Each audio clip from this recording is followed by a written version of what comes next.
Hey guys, welcome back to another video. Today I'm going to be talking about replacement theory. I'm mainly going to be going into how it operates and how the media gaslights you into believing it's not happening. Hope you enjoy. Let's get right into it. So to start off, we have to define what is the replacement theory. Now, this is something that is talked about a lot in right-wing media. It's talked about a lot in left-wing circles as a sort of conspiracy theory.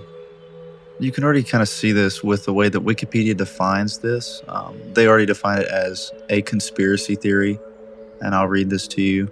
The Great Replacement, also known as replacement theory or Great Replacement theory, is a debunked white nationalist far right conspiracy theory. So, that alone already raises some questions as to the validity of this. The normal person who's going to read into this is going to be like, wow, none of this is happening. This is just crazy far right doctrine or whatever, right? And this allows the liberals and the normies to scream out, "Oh, debunked! Debunked!" So the other part of this is it involves the replacist elites, and they're planning on replacing the ethnic French and white European populations at large. And they're being demographically and culturally replaced by non-white peoples by means through mass migration, demographic growth, and a drop in the birth rate of white Europeans. To go over this issue, I'm going to be using a handy infographic that kind of reiterates how they get away with lies like this and how they gaslight people into believing certain narratives.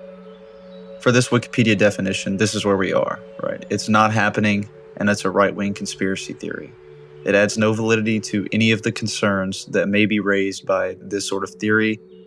It ostracizes people who believe that there is any validity to this statement. So the replacist elites portion of this theory is very important, and I'm going to play a video of Chuck Schumer. This is something that was in one of Matt Walsh's recent videos, and it's kind of opened some people's eyes to the way that elites weasel their way through demographic replacement and how they frame it as a good thing and as necessary.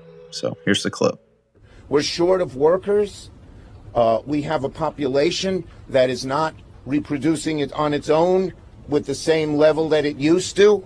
The only way we're going to have a great future in America is if we welcome and embrace immigrants, the dreamers, and all of them, because our ultimate goal is to help the dreamers, but get a path to citizenship for all 11 million or however many undocumented there are. So that, come on.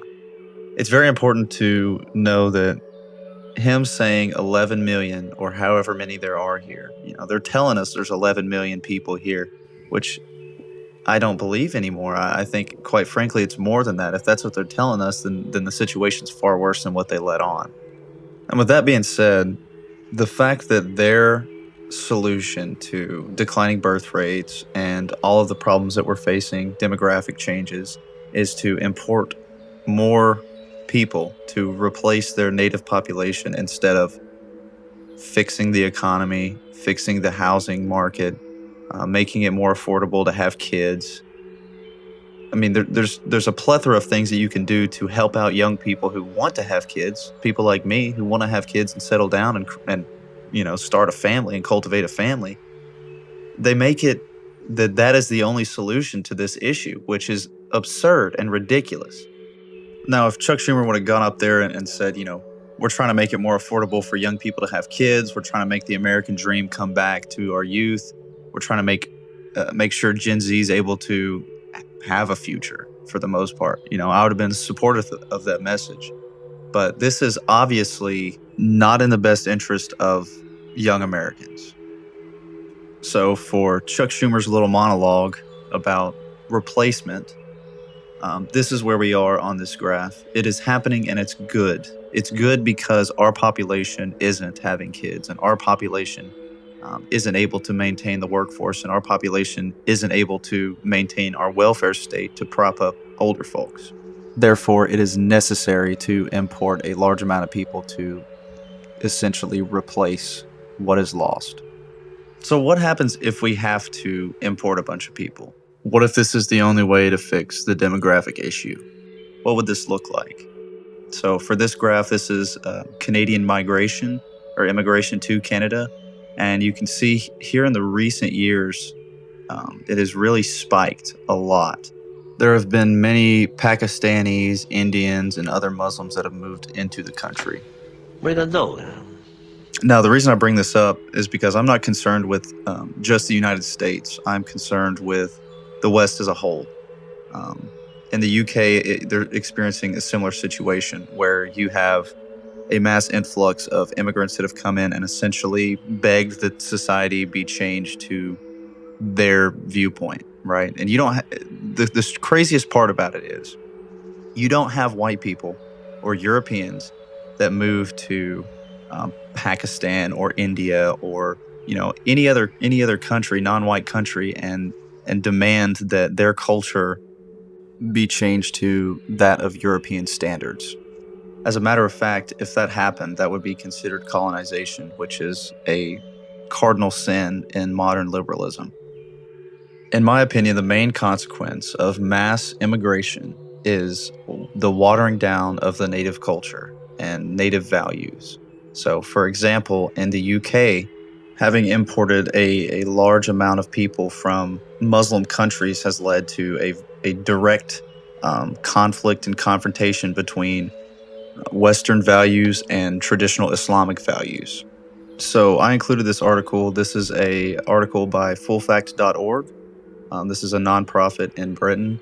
I'm not going to read through the whole article, but I highlighted the main points of it. You can pause and read through the main portion of it. The one I'm going to focus on the most is the fourth highlighted point that says, that means that while it is true that the percentage of people in London who identify as white fell between 2011 and 2021, it did not decrease to the extent that these posts claim.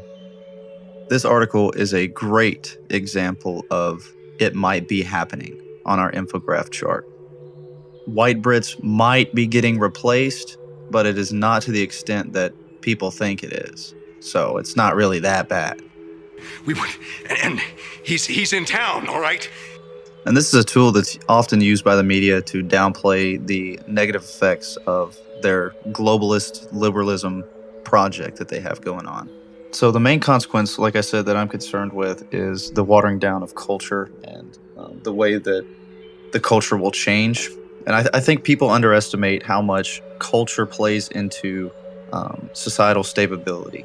So there are many pillars of Western society that we take for granted, and many people in modernity discard as sort of a practice of the past or some loony traditionalist view on the world.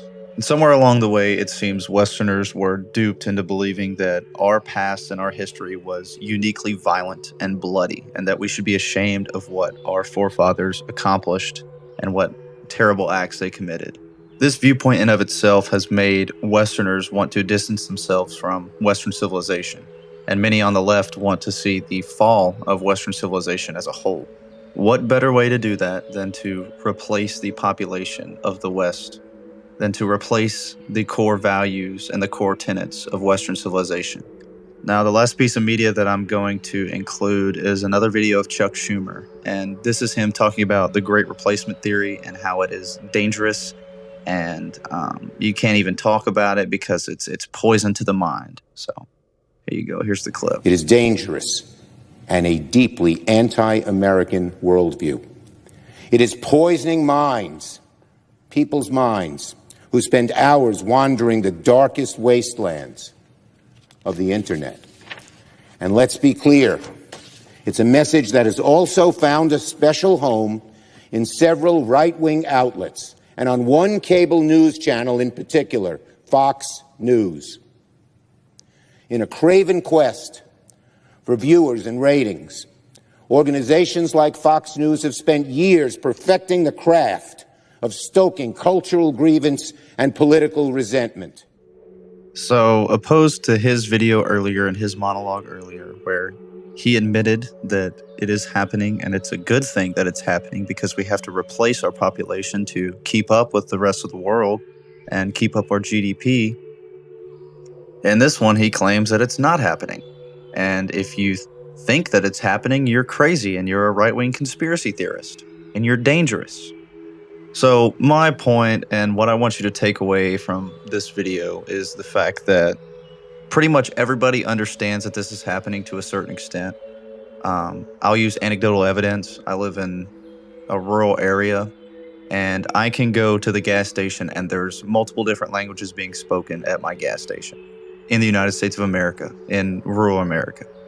Wanting my culture to be exclusive or prioritized in my country is not an extremist viewpoint, and it doesn't make me dangerous, and it doesn't make anybody dangerous. You wouldn't tell that to somebody in India who wants their culture to remain strictly Indian. This double standard that's applied to European countries is very dangerous, and it's very subversive. So if the politicians truly cared about the demographic changes and the young people and the declining birth rates, they would do more to emphasize many of the issues that we're facing. Quality of life, cost of living, stuff like that. They wouldn't emphasize importing a completely different population to replace us. With that being said, that's the end of the video. I want to thank you for your time. If you made it this far, like and subscribe, comment if you have any more topic ideas. Have a good one, and God bless.